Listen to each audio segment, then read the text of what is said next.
saan ka tutungo.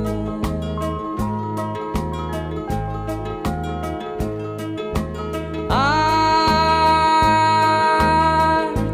kung nakamit mo na ang pangarap, di pa rin masiyahan, ang nais mo'y madagdagan, limot mo na ang iyong pinagmulan.